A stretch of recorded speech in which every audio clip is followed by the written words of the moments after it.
कलयुग की 5 सत्य भविष्यवाणी भगवान ने पहले ही क्यों बता दिया था कि कलयुग में लड़की के विवाह में लाखों रुपए खर्च किए जाएंगे। बात उस समय की है जब पांचों पांडवों को वनवास हो गया था। वनवास जाने से पहले पांडवों ने भगवान श्री कृष्ण से पूछा, हे श्री कृष्ण, अभी यह द्वापर युग का अंतकाल चल रहा है, आप हमें बताएं कि आने वाले कलयुग की गति क्या और कैसी होगी। तब भगवान श्री कृष्ण कहते हैं कि मैं तुम्हें इसका सीधा सा उत्तर तो नहीं दे सकता, लेकिन इतना कहूंगा कि तुम पांचों भाई वन में जाओ और वन में जो कुछ भी तुम्हें दिखे मुझे आकर बताओ, फिर मैं तुम्हें उसका कलयुग में प्रभाव बताऊंगा। इसके बाद पांचों भाई वन में चले गए। फिर उन्होंने वन में जो देखा वह देखकर आश्चर्यचकित रह गए। आखिर उन्होंने वन में ऐसा क्या देखा और फिर भगवान श्री कृष्ण ने उन्हें क्या जवाब दिया, आइए जानते हैं भगवान द्वारा कही गई कलयुग की 5 सत्य भविष्यवाणी को। भगवान श्री कृष्ण के कहे अनुसार पांचों भाई अलग अलग दिशाओं में वन की ओर निकल गए। युधिष्ठिर एक दिशा में भ्रमण पर थे। उन्होंने एक जगह पर देखा कि एक हाथी के 2 सूंड थे। यह देखकर युधिष्ठिर के आश्चर्य का ठिकाना नहीं रहा। वहीं अर्जुन दूसरी दिशा में भ्रमण पर थे। कुछ दूर जंगल में जाने पर उन्होंने जो देखा उसे देखकर वह भी आश्चर्यचकित रह गए। वहां पर उन्होंने देखा कि कोई पंछी है जिसके पंखों के ऊपर वेदों की रचनाएं की हुई हैं और वह पंछी मुर्दे का मांस खा रहा है। यह दृश्य देख अर्जुन कुछ समझ नहीं पाए। दोनों भाइयों की तरह भीम भी भ्रमण पर थे। उन्होंने जो देखा वह भी आश्चर्यचकित रह गए। उन्होंने देखा कि एक गाय ने एक बछड़े को जन्म दिया था, लेकिन बछड़े के जन्म के बाद गाय अपने बछड़े को इतना चाट रही है कि उसका बछड़ा लहूलुहान हो गया है। सहदेव भी भ्रमण पर थे। उन्होंने देखा कि एक जगह पर 6-7 कुएं हैं जिनमें पानी है और बीच में एक कुआं खाली है। बीच का कुआं काफी गहरा होते हुए भी उसमें पानी नहीं है। सहदेव को घोर आश्चर्य हुआ और वह सोच में पड़ गए कि ऐसे कैसे हो सकता है। नकुल भी भ्रमण पर थे और उन्होंने भी एक आश्चर्यजनक घटना देखी कि एक पहाड़ के ऊपर से एक बड़ी सी चट्टान लुढ़कते हुए नीचे आ रही है। वह चट्टान कितने ही वृक्षों से टकराकर उन वृक्षों को नीचे गिराते हुए आगे बढ़ रही है, लेकिन विशालकाय वृक्ष उस चट्टान को रोक ना सके।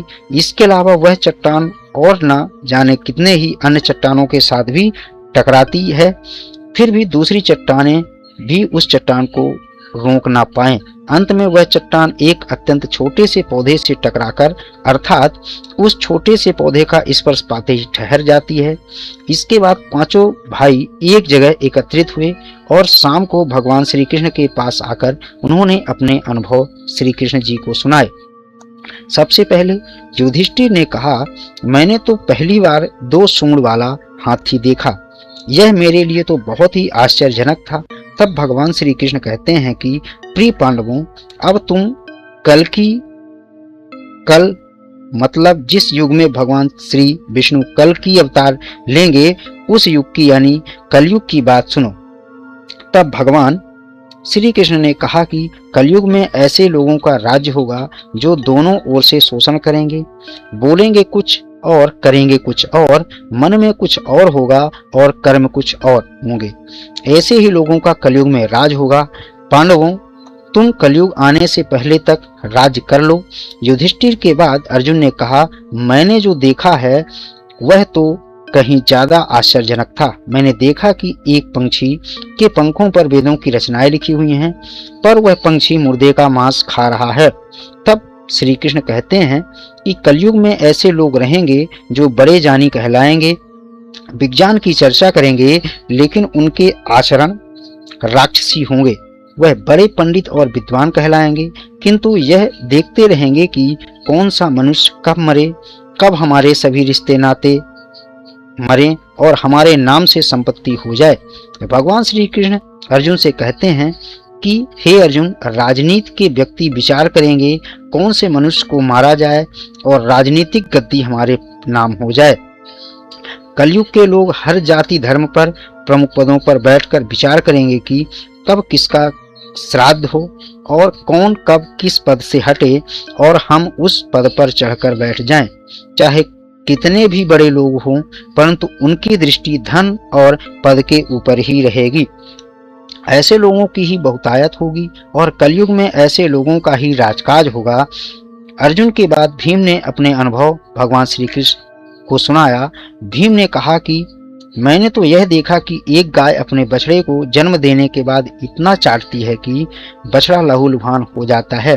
तब भगवान श्री कृष्ण कहते हैं कि कलयुग का मनुष्य शिशुपाल हो जाएगा। कलयुग में माताओं की अपने बच्चों के लिए ममता इतनी बढ़ जाएगी कि उन्हें अपने विकास का अवसर ही नहीं मिलेगा। मोह माया में ही घर बर्बाद हो जाएगा। किसी का बेटा घर छोड़कर साधु बनेगा तो हजारों लोग उस साधु के दर्शन करने को तरसेंगे, और यदि उनके अपने बेटे ने साधु बनना चाहा तो रोएंगे कि मेरे बेटे का क्या होगा। इतनी ज्यादा ममता होगी कि लोग अपने बच्चों को उसे मोह माया और परिवार में ही बांध कर रखेंगे। उसका जीवन वहीं खत्म हो जाएगा।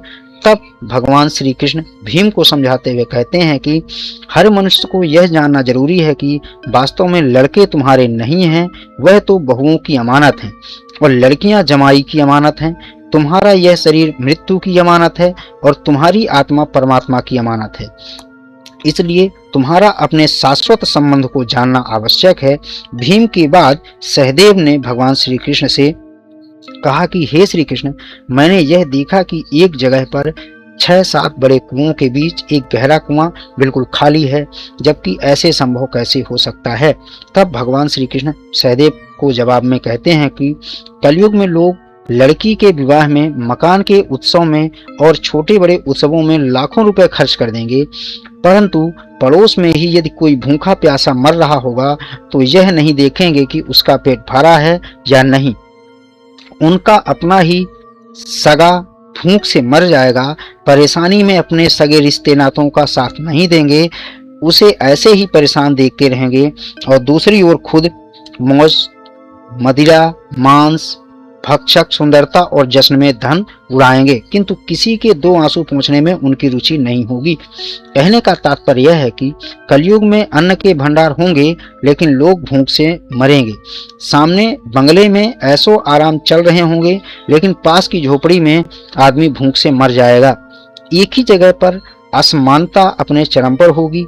वहीं बेटा अपने वृद्ध माँ बाप को बुढ़ापे में उन्हें नहीं देखेगा, और कुछ माता पिता भी धन के लिए अपनी औलाद में भेदभाव करेंगे।